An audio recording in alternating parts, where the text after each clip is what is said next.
20 लाख घरांची मान्यता आणि 10 लाख लोकांच्या खात्यात पहिला हप्ता हा या ठिकाणी जमा करण्याचं काम आपल्या ग्रामविकास विभागाने केलं।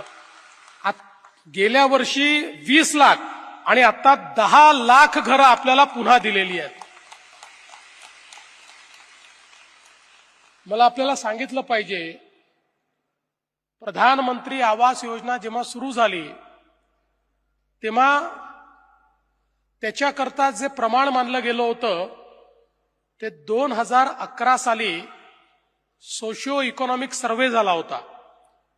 त्या सर्व्हेमध्ये, त्या सर्वेक्षणात जे लोक बेघर म्हणून नोंदवले गेले त्यांच्यापुरतं देशभरामध्ये याद्या तयार झाल्या आणि मोदीजींचं सरकार आल्यानंतर तेच प्रमाण असल्यामुळे त्याच्यावर आधारित प्रधानमंत्री आवास योजना सुरू झाली।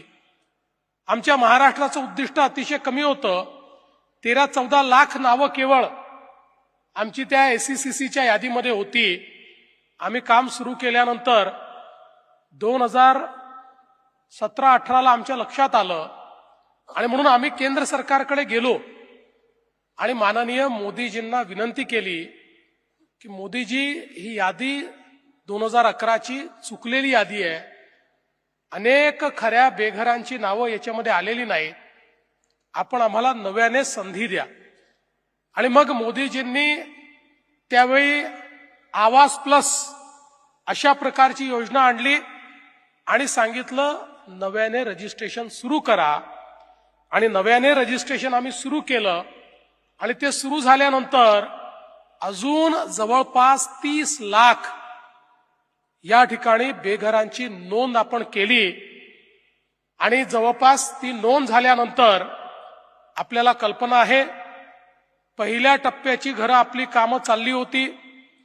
मला काही राजकारण आणायचं नाही, पण 2019 मध्ये सरकार गेल्यानंतर काही काळ हे काम बंद होतं, पुन्हा आपण ते सुरू केलं आणि ही पहिल्या टप्प्याची घरं आपण पूर्ण करत असतानाच पुन्हा मोदीजींचं तिसऱ्यांदा सरकार आलं आणि शिवराज सिंग चौहानांसारखे एक या देशातल्या गरिबांचे लाडके नेते हे ग्रामविकास विभागाचे मंत्री झाले आणि शिवराजजींनी पहिलाच कार्यक्रम महाराष्ट्रामध्ये घेतला। आम्ही शिवराजजींना विनंती केली की शिवराजजी, आमची आवास प्लसची यादी खूप मोठी आहे, 30 लाख नावं त्याच्यामध्ये आहेत, त्यांना सगळ्यांना आम्हाला या ठिकाणी घरं द्यायची आहेत, त्यामुळे जी जास्तीत जास्त घरं तुम्ही आम्हाला देऊ शकता ती तुम्ही द्या। आणि बरोबर साधारणपणे 6 महिन्यापूर्वी किंवा 8 महिन्यापूर्वी शिवराजजी महाराष्ट्रामध्ये आले आणि 6 महिन्यापूर्वीचीच गोष्ट आहे आणि शिवराजजींनी आम्हालाही आश्चर्यचकित व्हावं अशा प्रकारे मला सांगितलं, देवेंद्र जी, आपने मांग की थी, मैं आज 20 लाख घर आपको दे रहा हूं, 20 लाख। आणि अशाच एका कार्यक्रमामध्ये पुण्यामध्येच शिवराजजींनी त्या 30 लाखापैकी 20 लाख घरं एका झटक्यात आपल्याला दिली। आपण विचार करा, प्रधानमंत्री आवास योजनेमध्ये 6 वर्षामध्ये आपण 13 लाख घरं बांधली आणि 6 महिन्यात 20 लाख घरं आपल्याला मिळाली।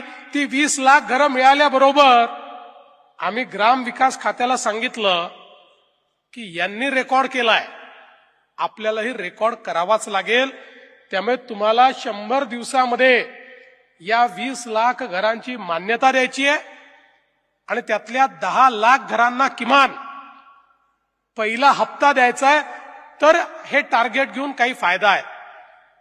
आणि मी ग्राम विकास विभागाचं मनापासून अभिनंदन करेन। मी त्यांना दिले होते 100 दिवस, 45व्या दिवशी याच सभागृहामध्ये 20 लाख घरांची मान्यता आणि 10 लाख लोकांच्या खात्यात पहिला हप्ता हा या ठिकाणी जमा करण्याचं काम आपल्या ग्रामविकास विभागाने केलं। ही जी काही मोदी सरकारची स्पीड आहे त्या स्पीडने माननीय अमित भाईंच्या हाताने आम्ही ते काम केलं आणि मग खरं म्हणजे आम्हाला खूप शिवराजजींनी दिलं होतं, तरी आपलं कसं आहे की बोट दिलं तर हात पकडा, हात दिला तर अजून काय पूर्ण मिठीच मारा. तशा प्रकारे हळूच आम्ही शिवराजजींना म्हटलं, भाई साहब आपने 20 लाख घर तो दिए, 10 लाख बचे, वो भी दे दीजिए. मला असं वाटलं की भाई साहब बोलेंगे कि ठीक है 1-2 साल में मिल जाएंगे, पहले 20 लाख घर कंप्लीट कर लो. भाई साहब का मुझे फोन आया और उन्होंने कहा आप 10 लाख घरों के बारे में कह रहे थे ना, उसको मैंने तय कर लिया आपको देना. आप जिस दिन बुलाओगे उस दिन मैं 10 लाख का पत्र लेकर आऊंगा.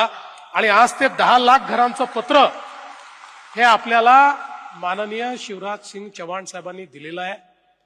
आता जुन्या यादीपैकी एकही लाभार्थी शिल्लक राहणार नाही. 100% कव्हरेज, 100%. देशातलं पहिलं राज्य हे महाराष्ट्र असेल की ज्याच्यामध्ये 100% यादी, आणि छोटी मोठी यादी नाही. 30 लाख कशाला म्हणतात, हे 30 लाख घरं एकूण सगळा जर आपण त्याचा किती गुंतवणूक आपण करणार आहोत याचा विचार केला तर साधारण 80,000 कोटी रुपयाची गुंतवणूक ग्रामीण भागामध्ये घरांमध्ये आज आपण या ठिकाणी करतो. आणि एवढं करून ते थांबले नाहीत. परिवार वाढतात, काही लोक सुटलेली असतात, आणि म्हणून आता पुन्हा नव्याने सर्वेक्षण करण्याची देखील त्यांनी आपल्याला त्या ठिकाणी मुभा दिली.